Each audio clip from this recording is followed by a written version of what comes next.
gray lavender coats there with the white vertical stripes in those coats. Those are called camouflage stripes, and they're used to help break up the outline of the animal when it's standing in the tall thickets of the forest.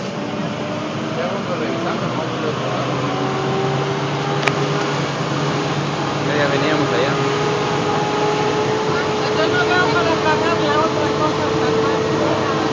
No sé sacarlo otra cosa. Podría ir, por ejemplo, y te acercabas allá con el gato. Supone que estás pagando creo $80. Ya, por $80, ¿qué es? Pues, ya. ya, son Los metemos adentro y ahí Ya te tú le metes das de adentro. comer a los animales así. ¿Sí? Ajá. Pues yo no A veo a la, nadie. a la jirafa. Sí, ahorita cuando estábamos aquí le estaba Now uno. coming up next will be our zebras. They'll be down below us here on the left side of the tram. These are the Greve zebras. These are the tallest zebras in Africa. They also have the narrowest of the black and white striping patterns. During Roman times they were known as the tiger horses and found in the Roman circuses. They're now endangered. They're localized in northeastern Kenya and southern Ethiopia. Back in the 1970s, there were over 15,000 of these animals. Today, there's less than 2,500, and they are in crisis.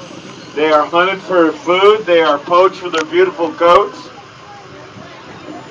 You have economic development in East Africa with civilization and livestock farming encroaching in their habitat.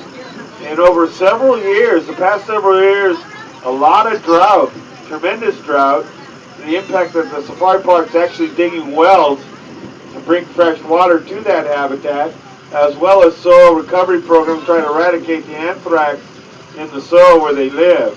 Now, just like you have individual fingerprints, no two zebras have the same black and white striping patterns on their body coats. All are unique and all are different.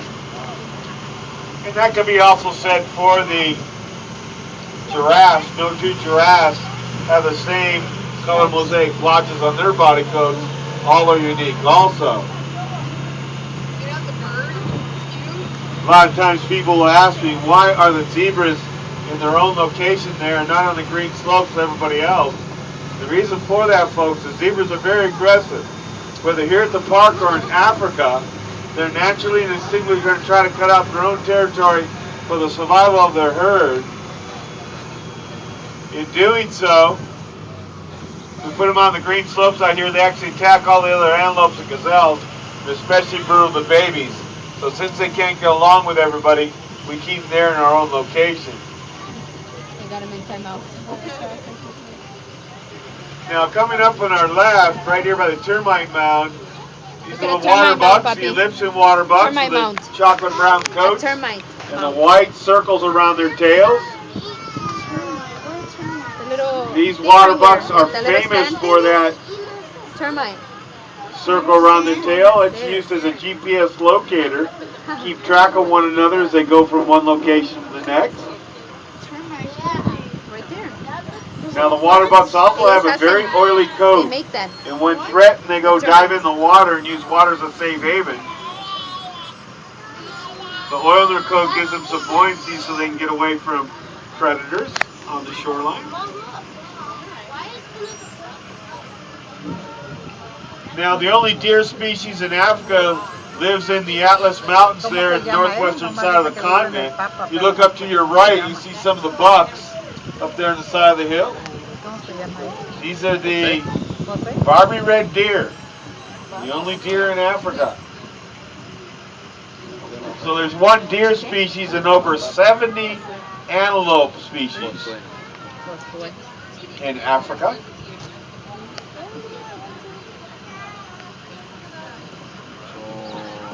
Now down below us with the gray bodies are the famous wildebeests of the Serengeti.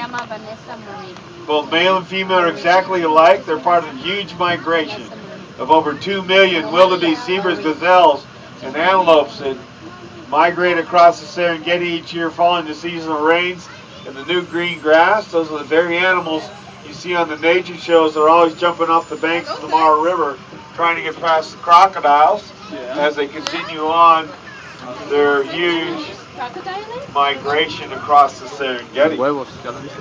Crocodile eggs. It's over 600 miles. What did it say? Crocodile eggs. Now down below is a clutch of ostrich eggs. Oh, An ostrich hen will lay 6 to 10 eggs per season. The ostrich egg is the largest single-cell organism on the planet. One egg weighs up to 5 pounds, and it's considered 2 dozen chicken eggs. Esas plantas en el cerro. Now the shell is considered a dinosaur shell. You can actually stand on it and not crack it. See? About 1/8 of an inch thick. Esas allá. Now a lot of animals and birds try to break into those ostrich eggs to get a free lunch. The only one that's successful at it is the Egyptian vulture. And how they do it is actually dive bomb the eggs, dropping rocks from the sky. Very clever adaptation to get a free lunch. Now the safari park opened up in 1969 as a breeding facility for the San Diego Zoo. Dr. Charles Schroeder, our founder, was instrumental in setting up the park operations as well as the breeding programs that set world records in the conservation of animals in captivity. Dr. Schroeder was also known as Mr. Zoo around the world for his outstanding achievements in veterinary medicine and zoo management, the longtime director of the San Diego Zoo. Well, folks, my black rhinos are hiding from us. But if you'd like, you got a great picture of a California mule deer eating all the rhino food. ¿Dónde? They like to hang out here at the park. They live in little foothills around the park.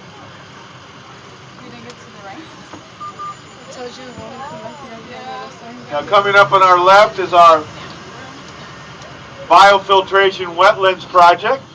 We have 3 pools here, and these are cattail plants.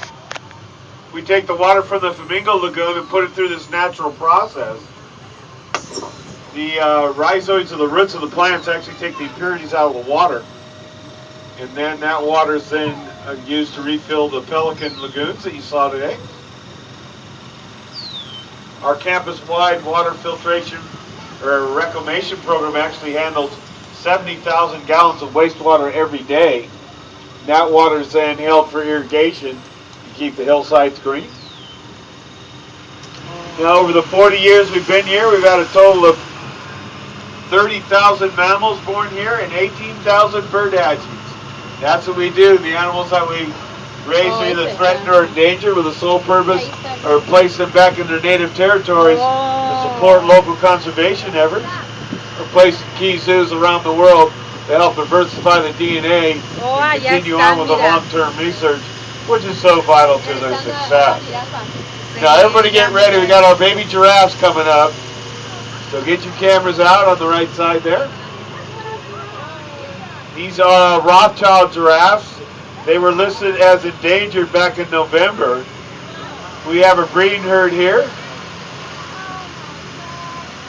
Y va alguien para que no les dé algo, ¿verdad? Que no deben. Now if you see a baby giraffe on the ground and see that its neck is curved like an S, then you know that's a brand new baby. When they're little like this, they haven't learned to straighten their neck straight out. The antelope, the brown antelope you see with them are the East African are the fringe-eared Kilimanjaro oryxes from East Africa. They're in the Great Rift Valley, Tanzania and Kenya. Mira, y hay muchas. Now a lot of animals like to hang around the giraffe because they're so tall they can see, like I said, for 2 miles. And when the giraffe get excited, everybody knows it's time to run with them. Now here's the baby laying in the grass as I turn the corner. Now the babies will be light colored. As they get older, they'll get darker. Mira, está 1, 2, 3, 4.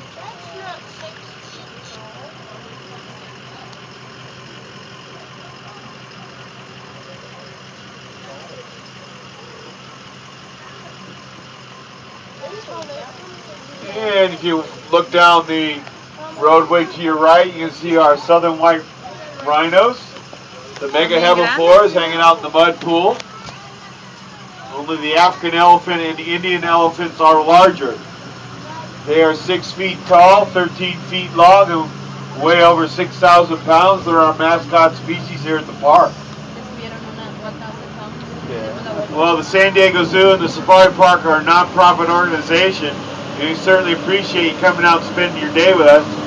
It's your help, participation, and memberships that allows us to continue our mission of conservation, not only here, but all over the world. Really do appreciate it, folks. Thanks for joining our projects and our programs. We couldn't do it without you. Thank you for recycling your water bottles and your plastics. Every little bit helps the environment. Conservation is everybody's business.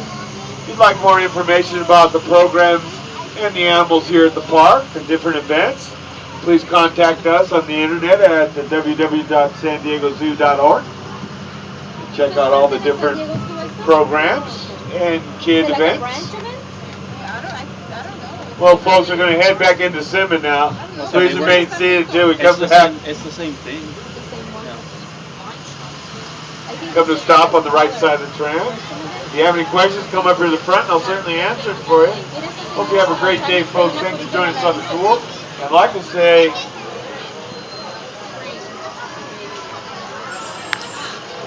thank you to all of us. Thank you very much, folks.